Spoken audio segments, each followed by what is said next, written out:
So now that I did the clippings, it's time to winterize the fig tree, wrap it up. So the first thing I do, this is an invention of my own.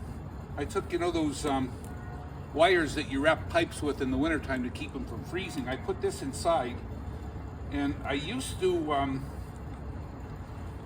pound it in to the ground to keep it steady, but now the roots are so thick it won't pound into the ground anymore. So I use the Grandma Deb method, which is zip ties. Grandma Deb does everything with zip ties. When the kids were young, they were falling out of bed, she zip tied them to the bed. I mean, that's her solution for everything. And you know, for a lot of things, this included, it works really pretty well.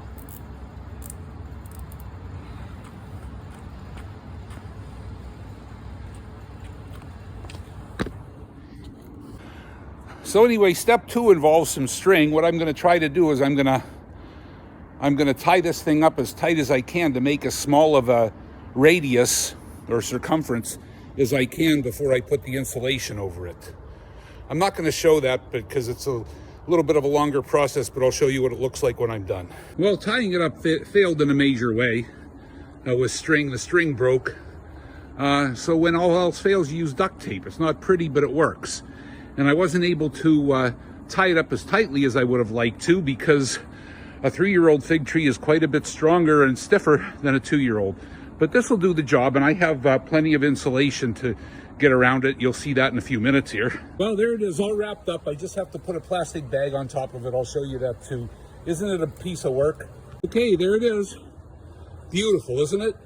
Tell you what, though, it works. And see the cord coming out of the bottom there? I'm going to plug that in, and when it gets below freezing or near freezing inside of there, I'll get a little bit of heat, and that fig tree will grow to the point where next year it's not going to be this easy. Well, anyway, that's it for today. Thanks. Oh, there is one thing that I didn't do yet. I don't have a rake with me, but the other thing that you want to do is you want to rake some of the dirt or whatever you have, bark or whatever is around the base of it, so no rodents get in, because rodents will get up under that insulation. They'll live in there for the winter, and they'll kill the tree. So that's a very important part that I haven't done yet, but I'll get my rake and I'll probably do that tomorrow.